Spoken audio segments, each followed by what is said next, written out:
Hi hello welcome to real బో. నేను మీ ప్రశాంతి.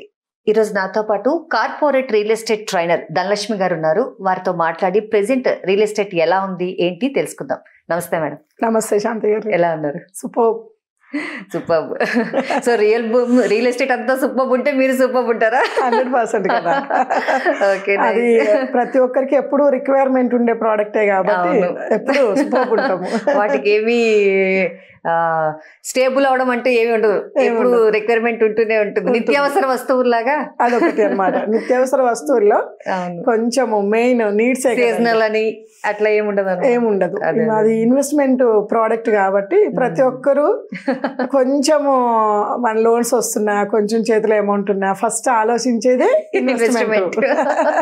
హైదరాబాద్ లో ఆప్షన్ ఉంది ప్రతి ఒక్కరికి కూడా. ఎందుకంటే జీవిత కాలము ఎంత సంపాదిస్తున్నారో దానికన్నా ఎక్కువ ఇన్వెస్ట్మెంట్స్ మీద రిటర్న్స్ వస్తున్నాయి ఎండ్ ఆఫ్ ద డే చూసుకుంటే. అట్లా ఇక్కడ ఉన్న వాళ్ళకు ఎక్కడి నుంచి అయినా సరే వరల్డ్ వైజ్ గా మనకు ఇప్పుడు హైదరాబాద్ లో ఇన్వెస్ట్మెంట్స్ నడుస్తున్నాయి. మొన్న రిజిస్ట్రేషన్ ఆఫీస్కి వెళ్ళాం మేము ఒక వర్క్ మీద. అక్కడికి వెళ్తే మన వాళ్ళు 50% ఉంటే బయట స్టేట్స్ నుంచి బయట నుంచి 50% రిజిస్ట్రేషన్స్ అవుతున్నాయి. కొని అట్లా పెట్టేస్తే చాలు, రేట్స్ పెరుగుతున్నాయి.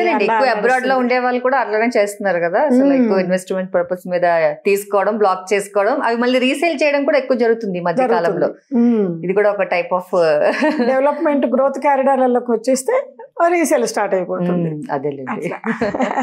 ప్రెసెంట్ ఎలా ఉంది మేడం మార్కెట్? ఏంటంటే ఒక 2-3 months నుంచి మేము వింటుంది ఏంటంటే అంత స్టేబుల్ అయింది. ఎవరైనా ఇన్వెస్ట్మెంట్ పర్పస్ గా తీసుకుంటే ఇప్పుడు బాగుంటుంది. ఆఫ్టర్ దట్ అంటే డిసెంబర్ తర్వాత కొత్త ఇయర్ స్టార్ట్ అయినప్పుడు మళ్ళీ ప్రైసెస్ హై అవుతాయి అని చెప్పి ఒకటి అంటున్నారు. నిజమేనా అది? 100% అండి. మనకు స్టేట్ ఎలక్షన్స్, సెంట్రల్ ఎలక్షన్స్, అవి తర్వాత కొత్త గవర్నమెంట్ ఫామ్ అవ్వడము, అట్లా కొంచెం స్టెబిలిటీగా ఉంది మార్కెట్. అది కొంచెం మళ్ళీ మొన్న రింగ్ రోడ్ మార్కింగ్ తోటి వీటితోటి కొంచెం మొమెంటం స్టార్ట్ అయింది. మా వరకు అయితే అది అందుతుంది. కొంచెం స్టార్ట్ అయింది. ఇన్వెస్టర్స్ కి ఇది రైట్ టైం. ఎందుకంటే ఒక 7-8 months నుంచి మార్కెట్ స్టేబుల్ గా ఉండడం, ఈ 7-8 months లో పెరగాల్సినవి ఒకసారి మొమెంటం అందుకుంటే 2-3 months లో పెరుగుతుంది రేటు. గజానికి 2,000 నుంచి 4-5,000 తేడా వచ్చేటట్టు ఉంది. అంత తేడా వస్తే lakhs of rupees తేడా వచ్చేస్తుంది. కాబట్టి ఇప్పుడు ఇన్వెస్ట్ చేసుకోవడం రైట్. ఇప్పుడు మనం షేర్ మార్కెట్ తీసుకున్నాం, మనం ఏ తీసుకున్నా కూడా ఎప్పుడైతే డౌన్ అయింది అంటారో ఇన్వెస్టర్స్ అప్పుడు ఇన్వెస్ట్ చేస్తారు. ఎప్పుడైతే చాలా బాగుంది మార్కెట్ అని మనం వింటుంటామో అప్పుడు మనము సేల్ చేయాలి. సేమ్ యాజ్ ఈక్వల్ గా రియల్ ఎస్టేట్ కూడా సేమ్ అంతే, ఇన్వెస్టర్స్ కాబట్టి ఇది ఈ టైం రైట్ టైం అంటాను. అంటే మీరు ఇచ్చే సజెషన్ ఏంటి? అంటే మనం ఇప్పుడు ప్లాట్ తీసుకుంటే బెటరా లేకపోతే ఇల్లు తీసుకుంటే బెటర్ అంటారా? ఇల్లు అనేది మనం ఉండడానికి కావాల్సిందండి, దాన్ని దేనితోటి కంపేర్ చేయలేము. అయితే నేనేమంటానంటే ఆ కెపాసిటీ ఒకసారి ఇల్లు తీసుకుంటే ఆ చేతిలో ఉన్న అమౌంట్ డౌన్ పేమెంట్కి వెళ్ళిపోతుంది, రిజిస్ట్రేషన్స్ వాటికి. మళ్ళీ లోన్ ఉంటుంది, 50-60 lakhs లోన్కి వెళ్తారు. 20 years వరకు ప్యాక్ అయిపోతారు. మళ్ళీ ఏ ఇన్వెస్ట్మెంట్ చేయడానికి అవ్వదు. పిల్లల education, life lead plus EMIs ఇవే సరిపోతుంటాయి. కాబట్టి నేను మీ ఆర్థిక ఫైనాన్షియల్ స్టేటస్ ఎట్లా ఉందో చూసుకొని ఫస్ట్ పిల్లలకి 1-2 ప్లాట్లు, హైయర్ ఎడ్యుకేషన్ కానివ్వండి, మ్యారేజెస్ కానివ్వండి, 1-2 ప్లాట్లు తీసుకొని తర్వాత మీరు హౌసింగ్కి వెళ్ళారనుకోండి, ఇవి పెరిగి మీ అవసరాలకి ఖర్చులకు అందుబాటులోకి వస్తాయి వాళ్ళకి. అప్పుడు నెక్స్ట్ ఇంటికి వెళ్ళారనుకోండి, హ్యాపీగా సొంత ఇంట్లో పిల్లల మ్యారేజెస్ అవి చేయడానికి ఉంటుంది. ఎందుకంటే మనము ఇన్వెస్ట్మెంట్ చేసిన దాంట్లో రెంటల్ చూస్తే చాలా చీప్ ఉంది, హైదరాబాద్ తక్కువ ఉంది. ఎందుకంటే ఇప్పుడు 60-70 లక్షలు 50 లక్షలు పోనీ లోన్ పెట్టుకున్నా కూడా అట్లీస్ట్ 20 years టర్మ్ పెట్టుకున్నా నెలకి 50,000 పే చేయాల్సి వస్తుంది. ఈ ఒక్క హైటెక్ సిటీ లోకల్లో తప్ప కొంచెం అవుట్స్కట్స్కి వెళ్తే 20-25-30,000 లో మనకి హ్యాపీగా మనం ఉండగలిగేటట్టుగా వస్తున్నాయి. కాబట్టి నేను అది ఆలోచించాను ప్రతి ఒక్కరు, నాకు ఇల్లు ఉందా లేదా అనేది. కానీ ఇల్లు ఒక్కటే ఎండ్ అవ్వద్దు కదా సంపాదనకు, కాబట్టి అదొకటి కొంచెం చెక్ చేసుకొని పెడితే మనం స్టక్ అయిపోతాం. కాబట్టి మనకు కావాలనుకున్న మన తర్వాత రిటైర్మెంట్ లైఫ్ కావాలనుకున్న అమౌంట్స్, పిల్లల హైయర్ ఎడ్యుకేషన్ కావాలనుకున్న అమౌంట్స్, ఇవి క్లారిటీ వచ్చినాక then to go forward housing. Present Hyderabad లో ఎక్కడ ఎక్కువ ఇన్వెస్ట్ చేస్తున్నారు? హైదరాబాద్లో మేజర్ ఇప్పుడు రోల్ అవుతున్నాయి, షాద్ నగర్ వైపు ఎక్కువ నడుస్తుందండి మనకు బెంగళూరు హైవే. ఎందుకంటే రీజనల్ రింగ్ రోడ్డు మనకి బాలనగర్కి బిఫోర్ మార్చ్ చేశారు.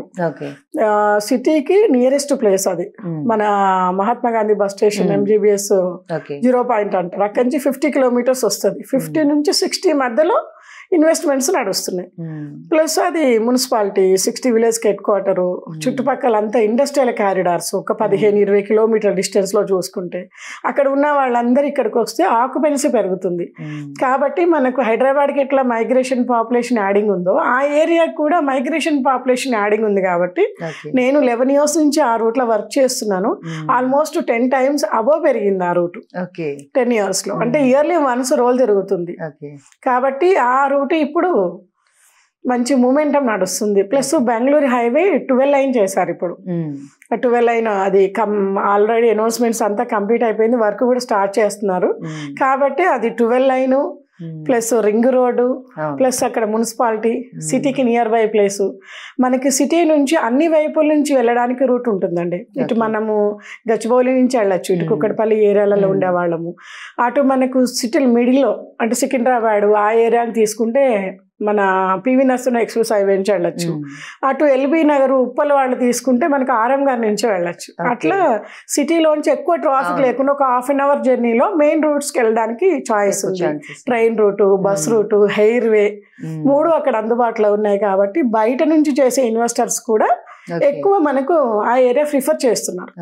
చాలా మంది ఇప్పుడు కొన్ని యాడ్స్ చూస్తున్నాం, ఏంటి అంటే మేము 25 lakhsకే మీకు పలానా అంటే ప్లేస్ వాళ్ళు ఏం చెప్పట్లేదు, బట్ 25 lakhsకే మేము మీకు ఇండివిజువల్ హౌసెస్ కానీ విల్లాస్ కానీ ప్రొవైడ్ చేస్తామని చెప్పి కొంతమంది చెప్తున్నారు. ఇది నిజమే అంటారు? అసలు అంత లో బడ్జెట్లో వాళ్ళు నిజంగానే 180 వాళ్ళు యాడ్స్లో ప్రొవైడ్ చేస్తామని చెప్తున్నారు. ఇది జరిగే పనేనా అసలు? కంప్లీట్గా అండి విలేజెస్ కిందకి వచ్చేస్తాయి ఇవి. రూరల్ మార్కెట్ అనమాట కంప్లీట్గా. ఇప్పుడు మనకు రేవంత్ రెడ్డి గారు 3 జోన్లు కింద క్రియేట్ చేశారు కదా, అందులో ఇలా తీసుకుంటే రూరల్ మార్కెట్ కిందకి వస్తుంది. రూరల్ మార్కెట్లో ఎకరాలను ఫామ్ ల్యాండ్స్ అంటున్నారు. ఫామ్ ల్యాండ్స్ తప్ప ఫామ్ ల్యాండ్స్లో హౌస్ మనకి 20-25% ఏమో కన్స్ట్రక్షన్కి ఒక్కొక్క ఏరియాని బట్టి పాసిబిలిటీస్ ఉన్నాయి. అందులో కట్టించి ఇస్తారు అంతే. అది కాస్ట్ తక్కువ పడుతుంది, ల్యాండ్ కాస్ట్.